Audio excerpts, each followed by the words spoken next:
যদি কোনো জায়গায় ইজতেমা হয়, যেমন টঙ্গীর ইজতেমা সম্পর্কে আমাদের ভাই বললেন যে ওখানে কিছু সাংবাদিকরা গিয়ে জিজ্ঞেস করছে, ওটা আমিও শুনেছি, সেই জন্য একেবারে যখন নিজেই শুনেছি তো এটা বিশ্বাস তো করতেই হবে। জিজ্ঞেস করছে যে আপনারা এখানে কেন আসেন, এই খেদমত করেন, এখানে হাজির হন। বলছে আমরা গরিব মানুষ, যেহেতু মক্কা যেতে পারি না হজ করার জন্য, তো এখানে আসলে মনে করি যে এখানে হজের সওয়াব হবে। এইরকম আকীদা যদি রাখে তো এটা বিদাতি আকীদা তো নিঃসন্দেহে, বরং এটা শিরক পর্যন্ত পৌঁছিতে পারে। আল্লাহর হজের সাথে তাদের বিদাতি কাজকর্মগুলিকে শরীক করলো, হ্যাঁ ওই রকম করলো, তো এতে বিধানগত শিরক রয়েছে। হ্যাঁ, বিধানগত আল্লাহর বিধানের সমতুল্য মনে করছে তারা মানুষের তৈরি করা কিছু বিদাতকে। সুতরাং শিরকেরও আশঙ্কা রয়েছে এদের, অর্থাৎ শিরকি জীবন এদের। কিন্তু এইসব যদি আকীদা না রাখে, ধরেন এইসব আকীদা রাখে না, কিন্তু মনে করে যে ওখানে কি জন্য হাজির হচ্ছি, কিছু দিনের কথা শিখব, তাহলে বলবো যে এখানে যে আপনারা এসেছেন এখানে আসলে সওয়াব হবে কি হবে না, কেউ যদি প্রশ্ন করে, এর উত্তর কি হবে? সওয়াব হবে। এখানে এসে যদি শিরকি আলোচনা, বিদাতি আলোচনা হয়, সওয়াব হবে না গুনাহ হবে? এখানে এসে যদি ফিল্ম দেখানো হয়, সওয়াব হবে না গুনাহ হবে? এবার বুঝতে পারলে, তাহলে বোঝা গেল যে এক কথাই বলবেন না যেখানে আসলেই সওয়াব হবে। কখন সওয়াব হবে? এখানে এসে যদি আল্লাহ এবং রসুলের কথা বলা হয়, কোরআন এবং হাদিসের কথা বলা হয়, ওহির কথা বলা হয়, তাহলে সওয়াব হবে। আল্লাহর রহমতের ফেরেশতারা ঘিরে নেবে, আল্লাহর পক্ষ থেকে প্রশান্তি নাজিল হবে, আল্লাহ পাক তার আরশ আজিমের চারপাশে আলোচনা করবে যে আমার বান্দারা বসে দিন শিখছে, দিন শিখাচ্ছে। জি, যদি ওহির কথা শেখানো হয়। কিন্তু মন গড়া কিচ্ছা কাহিনী, আর কবর থেকে হাত বেরিয়ে চলে এলো, আর কে চুমা দিতে লাগলো, এক হুজুর গেল গিয়ে ওখানে করে সালাম পড়লো, তখন ওয়ালাইকুম সালাম ইয়া ওয়ালাদি, হে সন্তান তোমাকে সালাম বলছি। মা আয়েশার জন্য কখনো সালামের জবাব আসলো না, আবু বকরের জন্য সালামের জবাব আসলো না, উমরের জন্য সালামের জবাব আসলো না নবীর কবর থেকে। আর হাতও কোনোদিন মা আয়েশা স্ত্রীর জন্য বেরিয়ে আসলো না যে হাতখানটা একটু চুমা দিবে মা আয়েশা, কোনো বিবির জন্য বেরিয়ে আসলো না। আর এই বিদাতি মোল্লাদের জন্য, সুফিদের জন্য, ভণ্ডদের জন্য নাকি নবীর হাত বেরিয়ে চলে আসে, মদিনা গেলে নাকি হাত বেরিয়ে চলে আসে। বুঝা গেছে?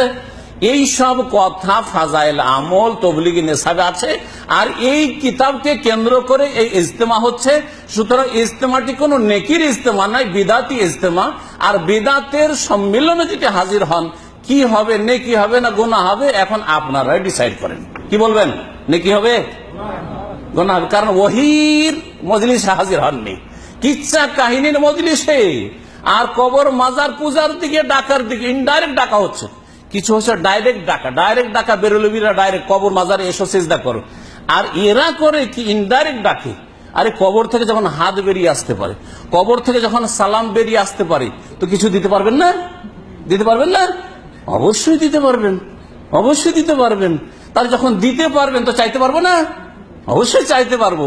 সুতরাং নবীর কবর কাছে এসে চাও। বোঝা গেছে? তারপরে রুটি, এই রুটিরও কিস্সা আছে।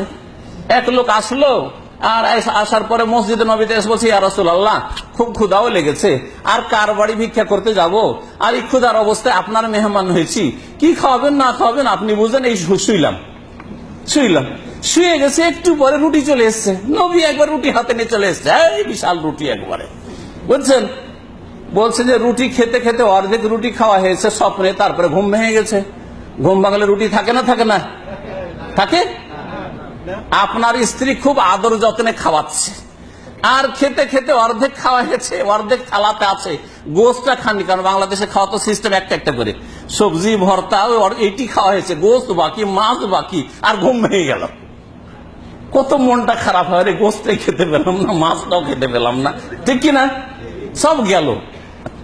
এটাই জানা আছে কমন সেন্সে, তাই না, যে এর ব্যতিক্রম হয় না।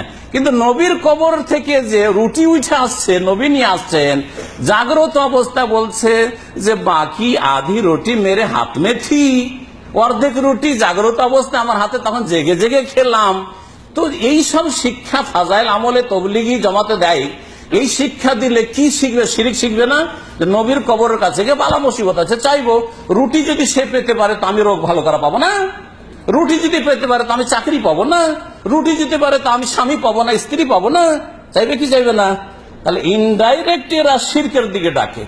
আর বেরেলভিরা ডাইরেক্ট আটরসিওয়ালা মাইজ ভান্ডারি আর যারা রেজবি এরা ডাইরেক্ট কবর পূজার দিকে ডাকে, আর এরা ইনডাইরেক্ট, হ্যাঁ, এমন লুকিয়ে লুকিয়ে শিরক করে। সব ওই আকিদাই রাখে সুফিবাদের, কিন্তু একটু লুকিয়ে লুকিয়ে লোকজন টের পায় না, এদেরকে হক্কানি বলে, আহলে হক মিডিয়া বলে। হ্যাঁ, না, এইসব আহলে হক মিডিয়া না, এগুলো বাতিল মিডিয়া, শিরকি বিদাতি মিডিয়া। আল্লাহ পাক যেন এদের অনিষ্ট থেকে হেফাজত করে।